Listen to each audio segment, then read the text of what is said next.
పాకిస్తాన్ ముషీన్ నక్వీ దుర్మార్గం ఉండాలి, కానీ ఇండియన్ గవర్నమెంట్కి ఒక నిర్దిష్టమైన పాలసీ ఉండాలి కదా. Right sir.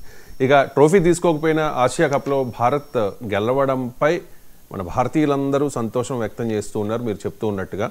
అందున పాకిస్తాన్ని మట్టి కరిపించడంపై సర్వత్రా హర్షం వ్యక్తం అవుతోంది సార్.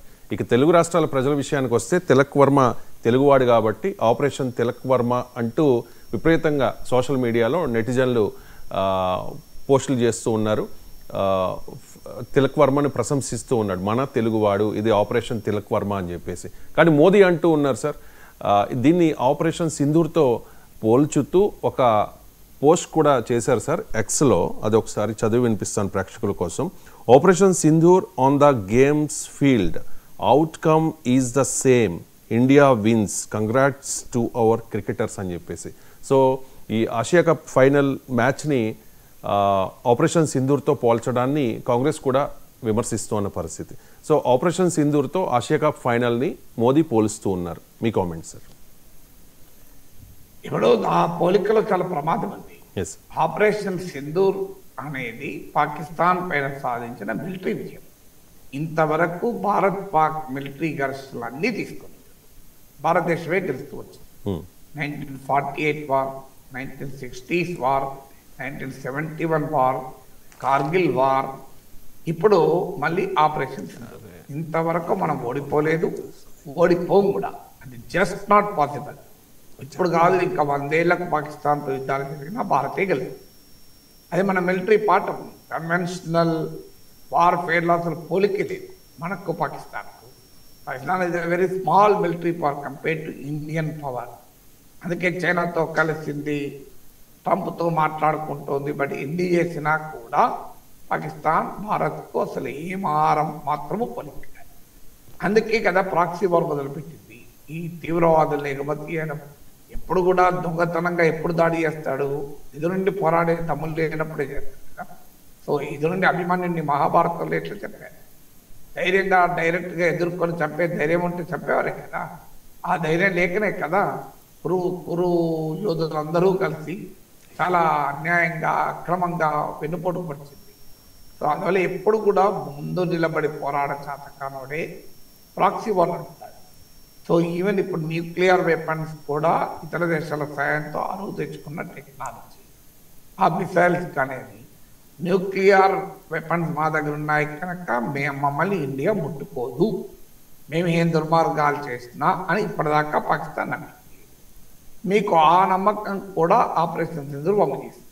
వాస్తవంగా అంతకుముందు బాలాకోట్ స్ట్రైక్స్, సర్జికల్ స్ట్రైక్సే ఆ నమ్మకాన్ని వమ్ము చేస్తే, ఆపరేషన్ సింధూర్ నిర్ణయాత్మకంగా పాకిస్తాన్ బిలీఫ్ను షాటర్ చేసింది. అంటే న్యూక్లియర్ వెపన్స్ ఉన్నాయి కనుక మా జోలికి ఎవడు రాడు అని. ఇటీవల కూడా సిమనీర్ అమెరికాలోని ఫ్లోరిడా రాష్ట్రంలో ఒక ప్రోగ్రాంలో పాల్గొంటూ అన్నమాట, మా దగ్గర అణ్వాయుధాలు ఉన్నాయి, మేమే పడిపోయే పరిస్థితి వస్తే ప్రపంచం సగం కూడా మేము పడేస్తాము అని. కానీ ఏం చేశాడు, మనము మొన్నటి ఆపరేషన్ సింధూర్లో Nur Khan Sargodha air base attack చేసి మీ అణ్వస్త్రాల వాకిట్లోకి వచ్చి కొట్టగలం, మీ అణ్వస్త్రాల కాంపౌండ్ పెరట్లోకి వచ్చి కొట్టగలం అని నిరూపించారు. అందువల్ల ఇండియా ఈజ్ 100 times సుపీరియర్. కానీ ఇప్పుడు మన ప్రధానమంత్రి క్రికెట్ను ఆపరేషన్ సింధూర్తో పోల్చారు. క్రికెట్లో ఈ రకమైన గ్యారంటీ ఇవ్వగలుగుతారు ఎవరైనా? మీకు మిలిటరీ ఫీల్డ్లో ఇవే గ్యారంటీ వేరు. అక్కడ మన శక్తితో మనం ఖచ్చితంగా ఓడించగలం పాకిస్తాన్, ఇక్కడ ఖచ్చితంగా ఓడించలేము. రేపు నిజంగానే మరో మ్యాచ్ జరుగుతుంది, వరల్డ్ కప్ ఉంది, ఆ మ్యాచ్లో పాకిస్తాన్ నన్ను ఓడించింది. ఈ మ్యాచ్లో నిజమే మనం ఐ థింక్ 3 మ్యాచెస్ జరిగినట్టునే 3 గెలిచాము. ఏషియా కప్లో మనం అన్ని ఎన్కౌంటర్లో గెలిచాము. అందువల్ల క్లియర్ ఇన్ఫ్లుయెన్స్ ఉంది.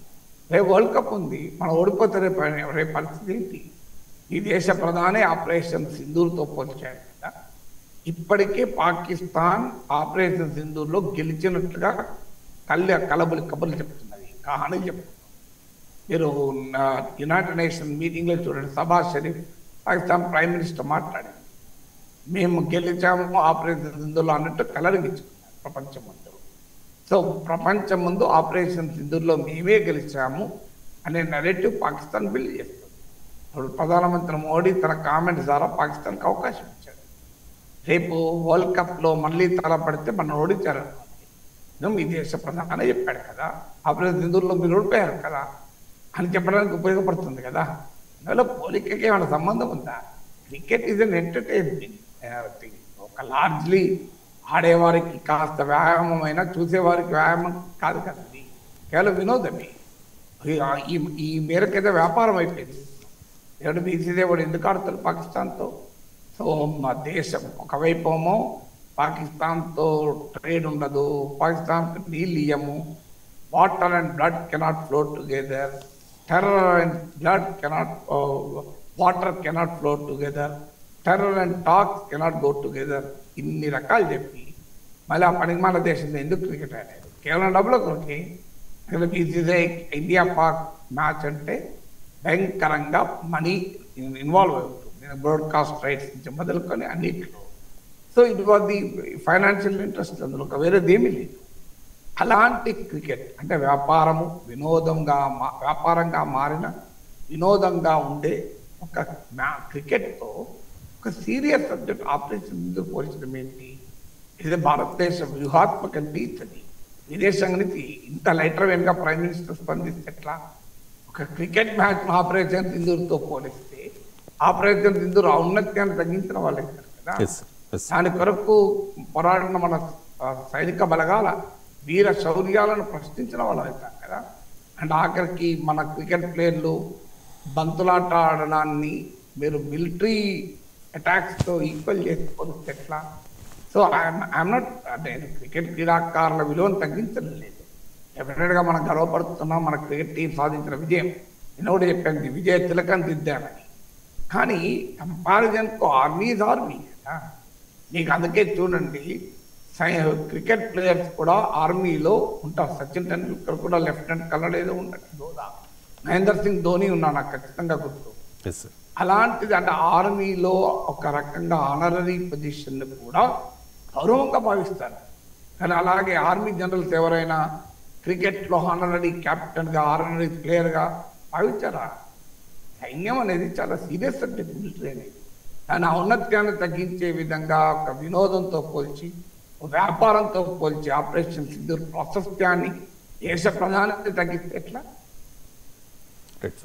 ఇక తెలంగాణ రాజకీయ